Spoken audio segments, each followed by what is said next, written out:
We are the tribe from the north, we're brave and we're bold. Defeating our rivals never gets old. Making our way to the Big Sky Conference. Watch out, 'cause here comes the silver and gold. Whoa, whoa. This is Tubbs at the Club for the Vandals of Idaho. Welcome back, Tribe from the North, Brave and Bold, to the official, unofficial podcast of your Idaho Vandals and your Vandal affiliate on the Big Sky Podcast Network. I'm your host, Chris Hammond, and joining me today, we have the Professor Brian Marceau. How are you, Brian? You know what, Chris? This has been, in spite of us going 1-2, stepping on the lead in men's basketball and football, we've had 3 consecutive men's basketball and football good games to watch, man. Feels good to be a Vandal right now, even without getting the wins. We'll get them. So, yeah, I'm doing fine. And running the show from the shadows, producer Dammer. How are you, Dallas? I am not good at all. I wasn't terribly thrilled that the Rams signed Odell Beckham Jr. No. And then Bobby Trees blows out his knee the same goddamn day. So I am on top of the world over here, guys.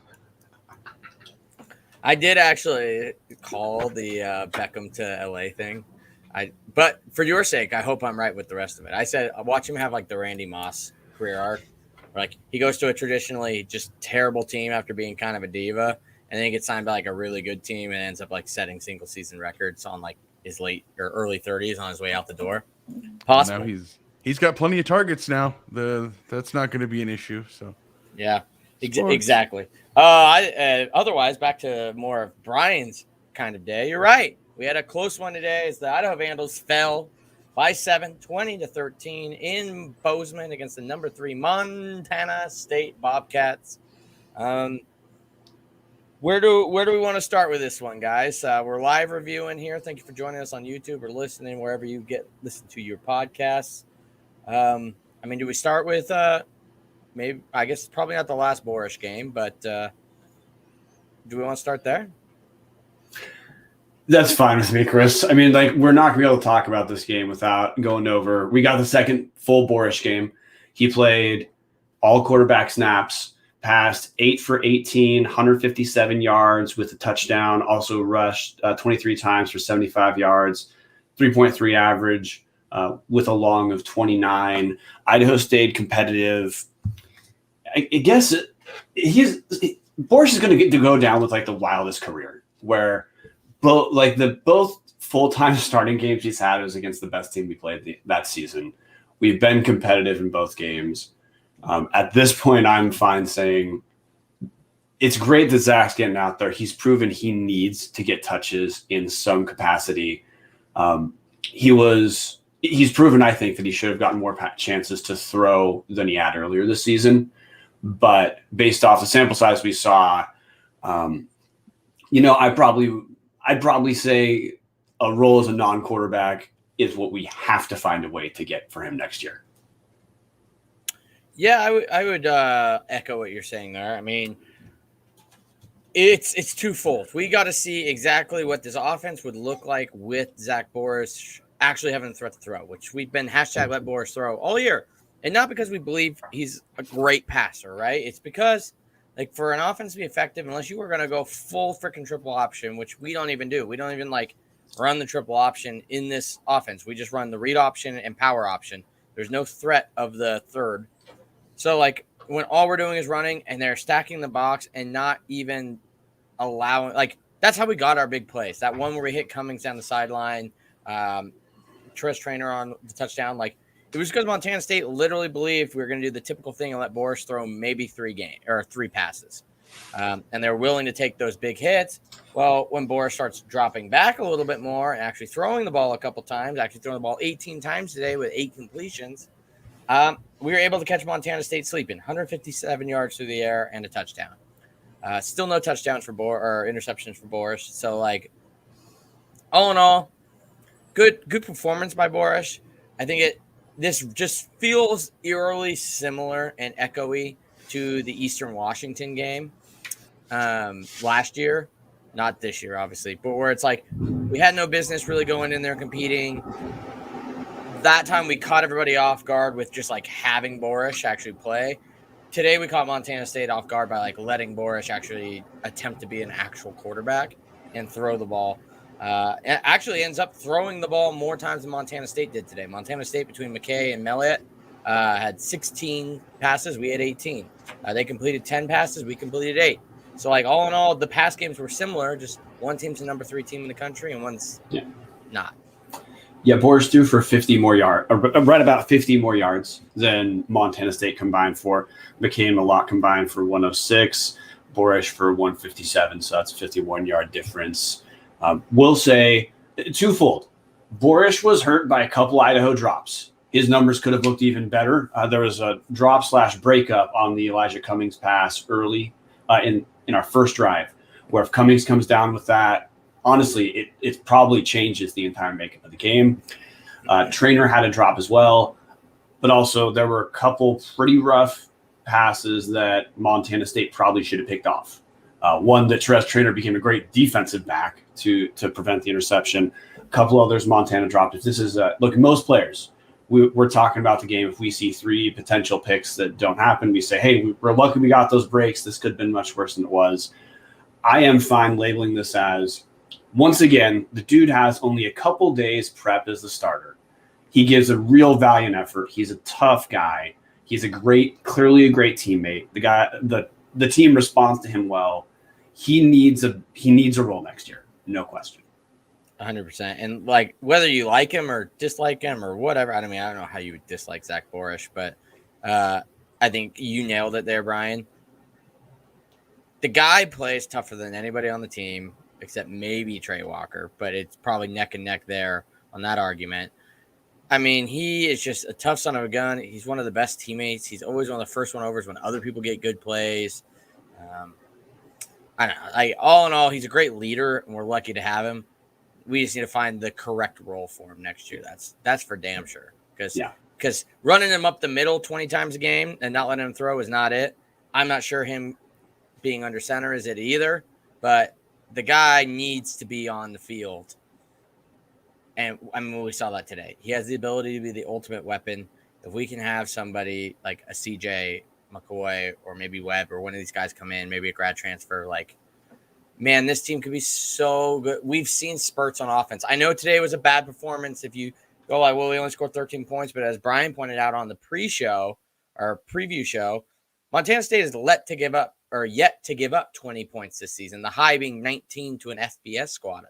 So, like, we put on an average performance against a top 3 team and probably the best defense in the country. So, like, what he did, maybe the numbers aren't great. Yes, he did not complete 50% of his passes.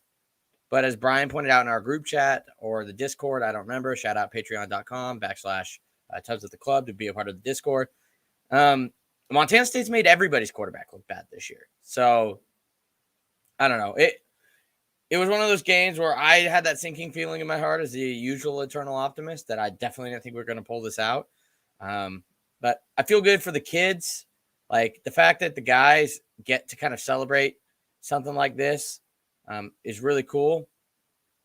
Getting to go into a place like Montana State, stay competitive, have kind of a game against a top-tier Big Sky team where they are competitive and can stay fighting. It's not like Eastern where they give up because there's nothing to fight for in the final half. Was super cool to see.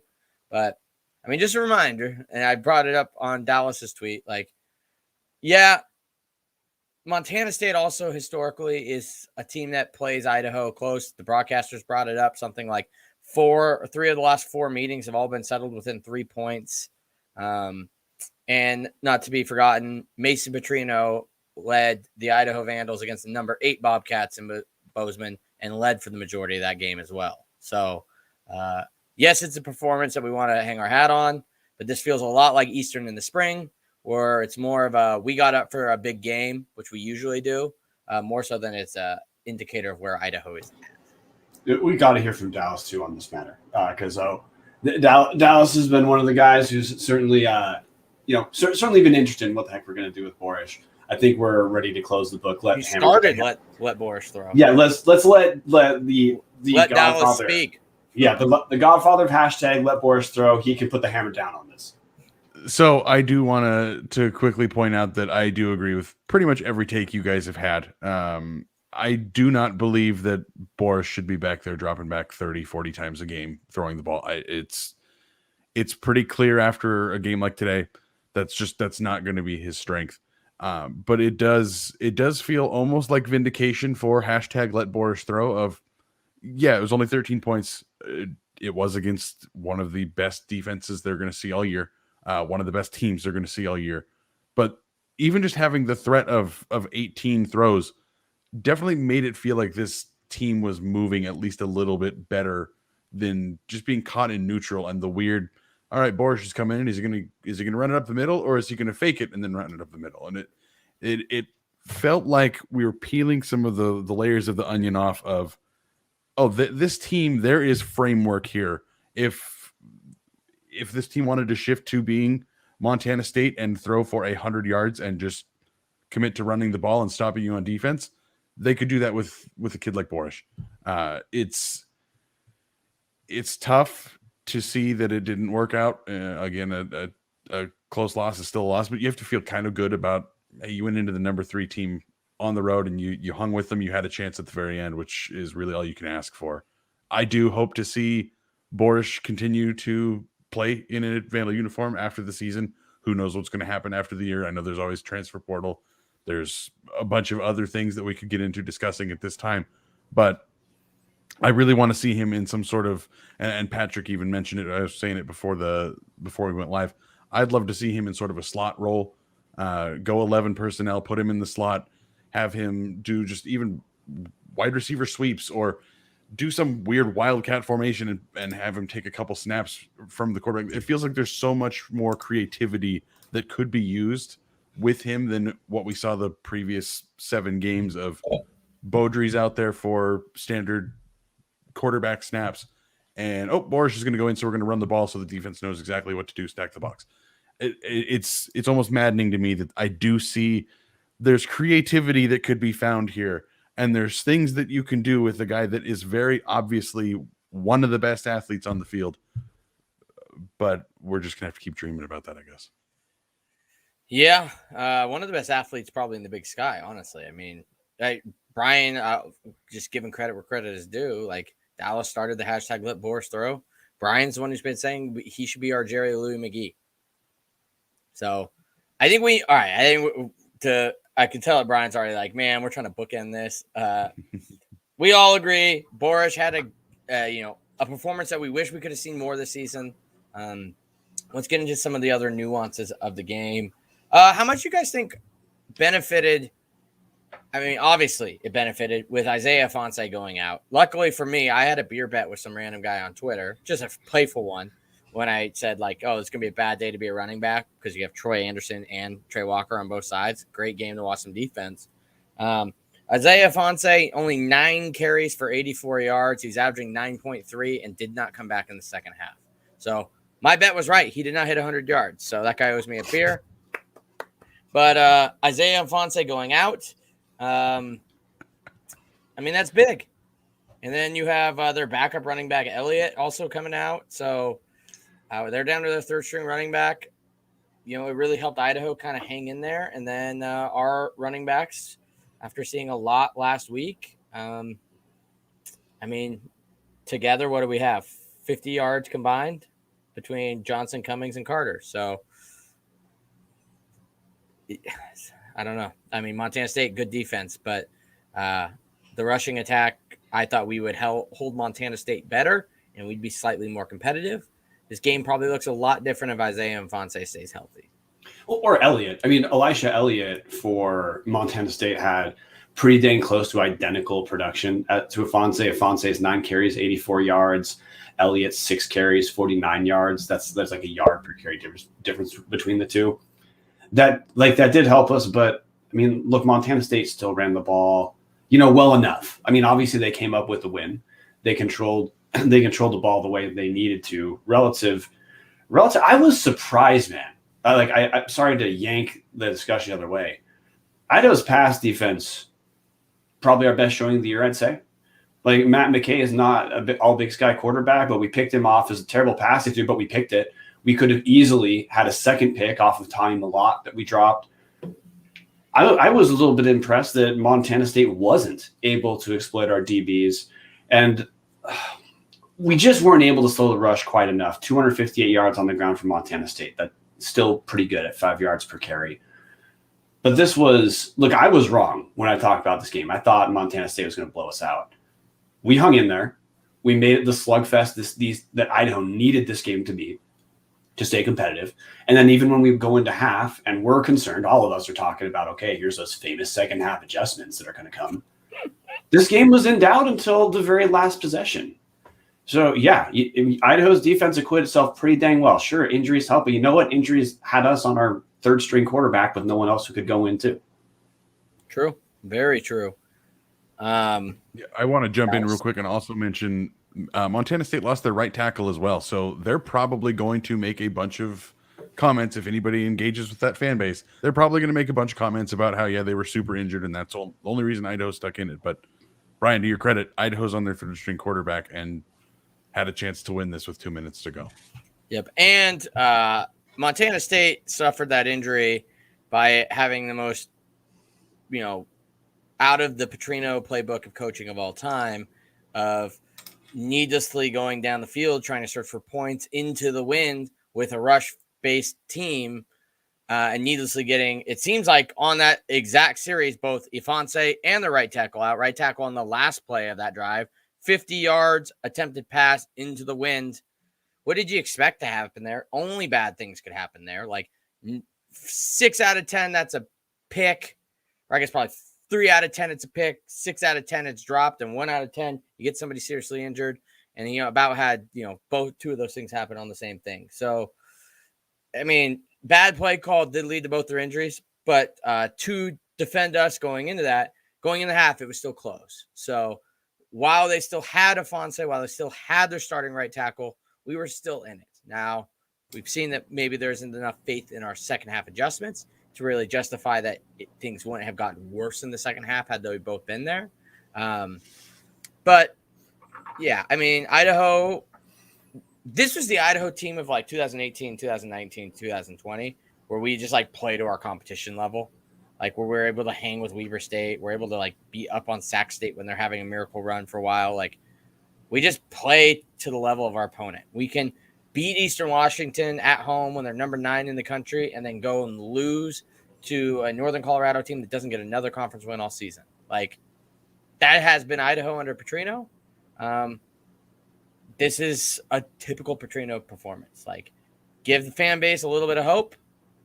And then, I mean, we'll see what happens next week against the Bengals, a team that also seems to get us the best of us on the road. I don't know. Maybe this sets up for us to actually be competitive in that game. I know they've got a kind of clutch game. I think most of us might turn on after this against against Cal Poly. The BSPN game of the week, Chris. It is. Number 11 Idaho State versus number 13 Cal Poly in our power rankings. Yes. Yeah. After Weber State's trouncing of Southern Utah, I think there is no doubt who's left. Yeah, and I kind of agree with that on Tom Kendall here.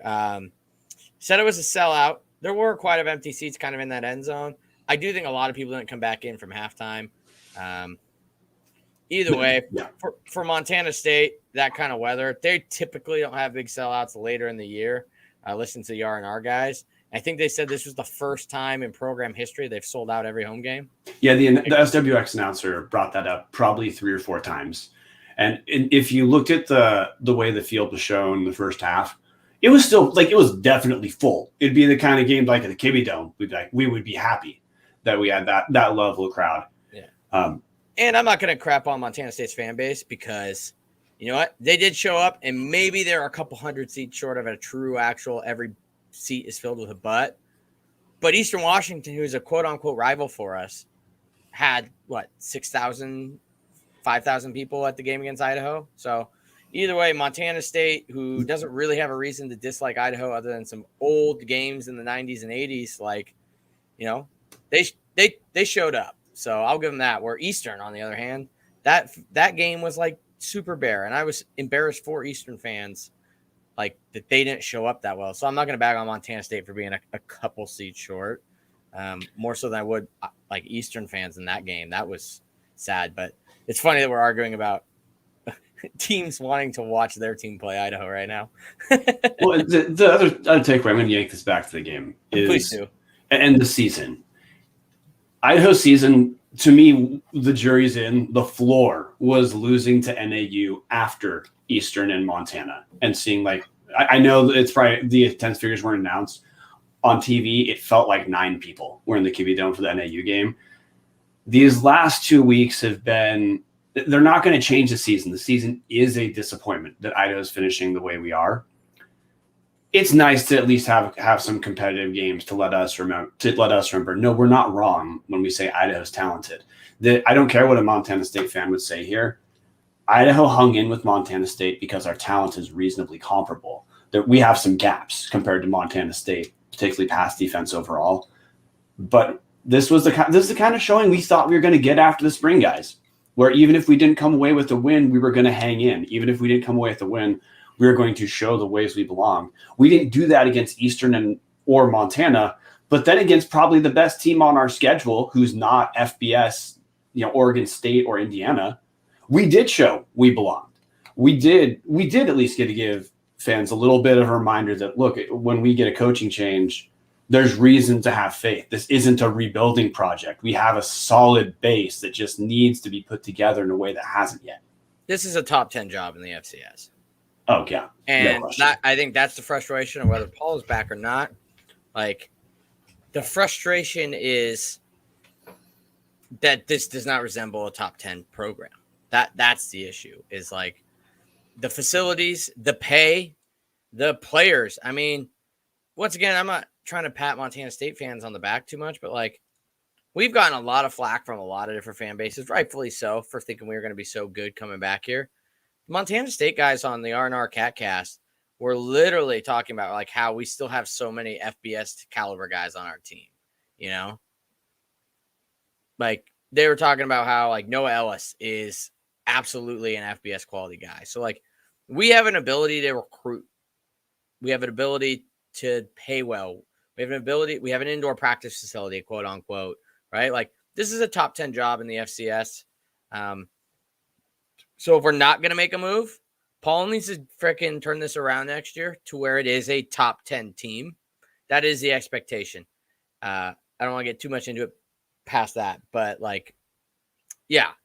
this kind of game shows it that this roster is talented enough. The issue is coaching. And I would even argue that this might have been one of the better coaching jobs of the season, which is also kind of sad. I know that I have a tendency to just be so negative against the coaching, but I didn't have the moments that I was screaming at the television wondering, what the hell are you doing? This wasn't a terrible, at least from a coaching perspective, it wasn't a terrible loss to me. But that does, all of your points make this so much worse. This team and this program should be top 10 FCS, top 5 FCS. There is no world where Idaho should not be considered one of the top programs at this level. And instead, here we are, yet another season where 4 wins is going to be the ceiling. I mean, it's baffling, it's maddening, and it sucks. It's painful to watch those Montana State fans pack that place and realize, like Tom was saying, late 80s, early 90s, Dome was pretty close to full most games. When I was a student there, 2009 was my freshman year, and I remember the Dome being so loud and so packed for most games, and here we are now.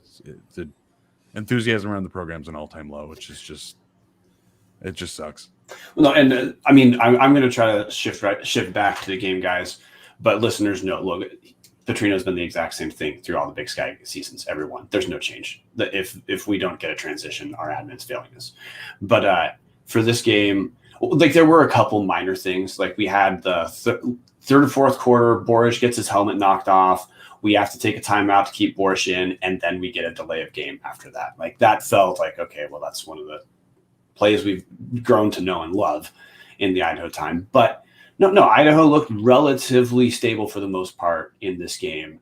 We after the first couple of drives, the play calls for Boris to pass, a good amount of them were decent. A lot, some of them certainly caught Montana State by surprise. We saw a little of those rollouts with Zach that we saw so often with Mason in the last couple of years that seemed to work better for arm strength and ability. But there was a lot of solid parts from this Idaho team, which is why, if I'm going to stay narrow to this game, losses suck. But we equated ourselves fine. This is not the Idaho team that we might joke about, or Big Sky Podcast Network people joke about when they look at some of the box scores.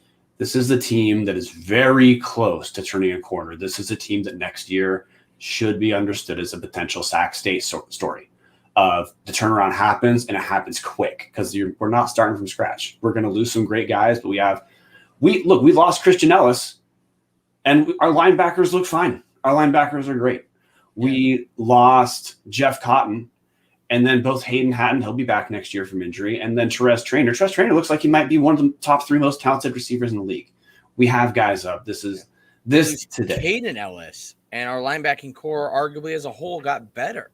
Yeah. I mean, yes, you're spot on. Like, we might lose some people, but we have showed, at least on the defensive side, for sure, to be able to reload.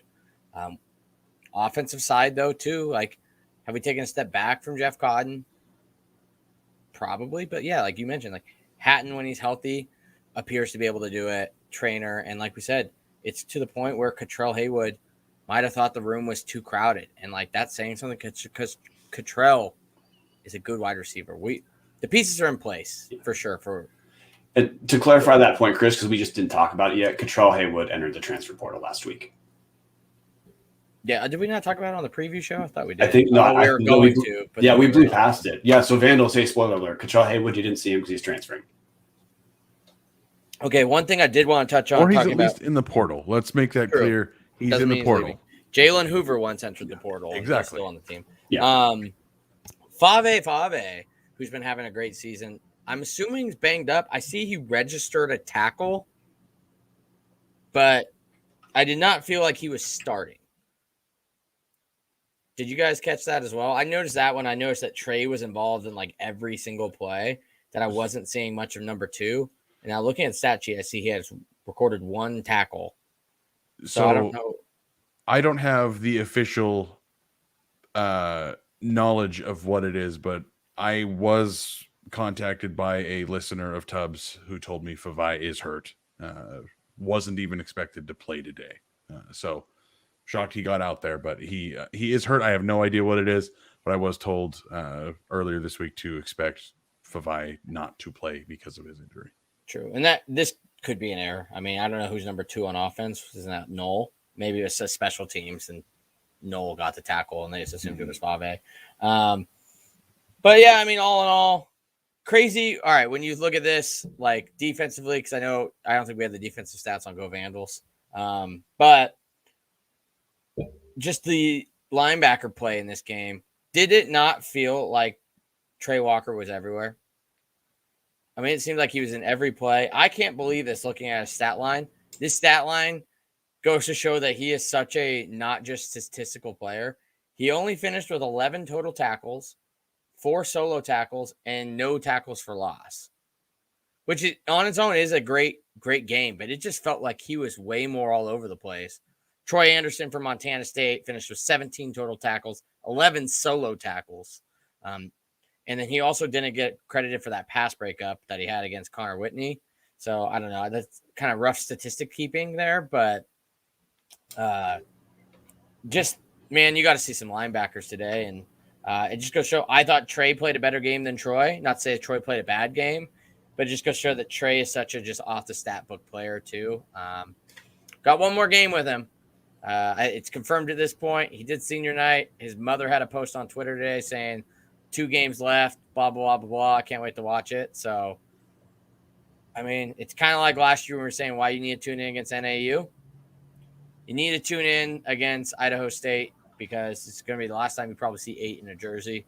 And, man, has he been fun to watch. Yeah, I've got nothing to add to that, Chris, other than he had a couple pretty big hits today where he just lit guys up. By the way, Nate DeCraw had a couple huge hits that I think they're both like back-to-back tackles for loss in the third quarter. Yep, he has 2 tackles, 2 TFLs.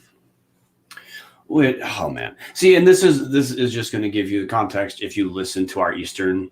If you decide you want to research this season, listen to our Eastern Washington instant reaction. We just hung with Montana State, who made Eastern look relatively bad. And in terms of comparing, like Chris, you're having the reasonable discussion of Idaho's defensive front seven linebackers looking good. That's in comparison with Montana State's dudes who haven't let a team score more than 20 points against them. This game, it was, I got to tell you as a listener, I mean, as a fan, and I'm sure listeners have this feeling a little bit, being able to just relax and do a competitive football game. And you're not in your head thinking about all these things Idaho should or could be, but to just be able to pay attention to the game, get into it as a Vandal, know that if we win, this is a huge deal. But even if we lose, like we just played well. I would have killed to have that feeling week in and week out, even if we still finish around 500. I mean, this is maybe closer to the UC Davis game reaction we had. Yep. Where the taste in our mouths heading into Idaho State next week. It's just going to be so different than like if we played Idaho State this week coming off of the Southern Utah game. I honestly feel better about Idaho after this game than our Southern Utah win. Yeah. This is exactly. And UC Davis is a great example too. Like this is how we felt after UC Davis. Like, man, we were so close. We had some injuries, that. This is just at the end of the season where we know there's only one more game left. So it's easier to be calmer, but yeah, this is a great feeling, but it also leaves you feeling very empty inside because you saw a version of Idaho that you just have wanted to see more over the last 3 years. Like a 20-13 loss to Montana State is a phenomenal result for any team. They're number 3 team in the country. Unless you are Sam Houston or James Madison, this is like an expected outcome for anybody. Good teams win, great teams cover. We covered by a lot. It was like 16.5, right? Like, this is, I don't know. I have nothing left really to add to this game other than like nothing that Montana State did made me feel we're that far off from them other than, I think a couple people wearing headsets. Couldn't agree more. I think that's what's so frustrating about it is you hit it on the head, Chris. There is not a lot of difference between the number 3 team in the nation and a 3-win team that we just saw. 3 is a prime number. That's the big takeaway, listeners. Yeah, like we'll talk about football and shit. That's fine. But prime numbers, that's the big takeaway. Now, look, we're saying versions of the same thing, guys, which is that Idaho sports doesn't always have to be dog shit. We're not that far from things turning around. Look, even basketball. Here's a 2-minute basketball preview. Our basketball team's fun this year. Not a joke, no irony. Our basketball team looks like they are going to be worth paying attention to. We've had 2 games where we scored around 90-ish points. We only won one of those. We lost to Long Beach State. We should have won that game. But we have just lived through a really dark Idaho period, guys. From the drop down season, we've had 4 seasons in a row of Idaho disappointment. And while basketball's happening at the same time, we had 3 of the worst seasons anyone will ever see, including last year's tied for worst scoring margin in the 21st century in conference in the Big Sky. But in spite of that, Chris, we're not that far from some programs being fun, from programs being respectable. And this week, if you paid attention to Idaho men's basketball and watched this game, you got a taste of that. It's still not where we want it to be. It's still not where we think it should be. But as far as Idaho being a place where you're not joking about the outcome, we're close.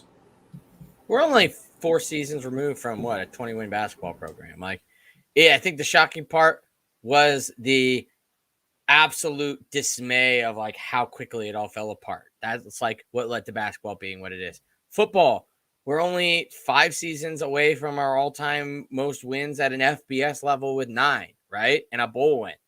Like, so yeah, we're through these dark periods, but man, like, just hold on to that little bit of success. Cause like, I think we're all here saying like, we're pretty optimistic on some changes that'll be happening probably at both levels at some point that will push these programs to being up there with like what our women's basketball team is what we expect most of our Idaho programs to be. Like, yeah, we probably give them a little bit too much love on this show because we're Vandals and we are very proud of what our women's basketball team have accomplished.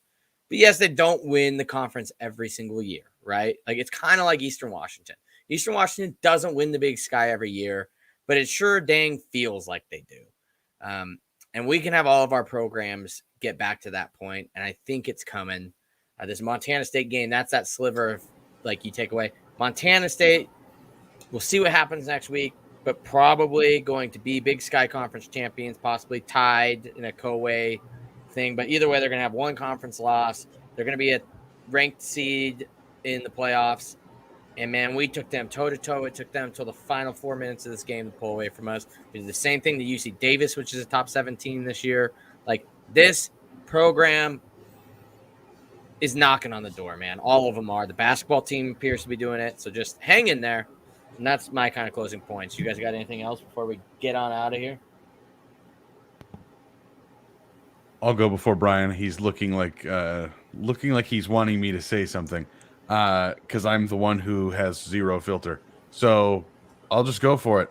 I truly do believe in my heart of hearts and all the way down to my feet, next week is the last week we have to truly think about what this football team can be, and we're going to get to start hoping a little bit more. So just hang in there, guys. Like, I know this season has been frustrating. The entire time we've been doing Tubs of the Club has probably been frustrating. I do think that you guys are making great points. I think there's better days on the horizon for all programs, and it starts very soon. Can't believe we've had 4 years of this. I mean, I guess we're not done. But. Can you imagine how much the Montana State fan bases would be falling apart if the Petrino era was what they were living through? And that's the most important, like, the most frustrating part for me is because we should be that way. And I guess the fans are. The fans have been calling for Petrino since 18-19, definitely into 20, and people still don't know how the heck he's still there in 2021. Yeah, exactly. Like, we need to get back to, like, not being okay being this from an administrative level. And I'm sure there's things behind the scenes that we just don't get a grasp on. And the university, rightfully or wrongfully, don't inform us, or because the SID is not hired, we don't get the information, whatever it is.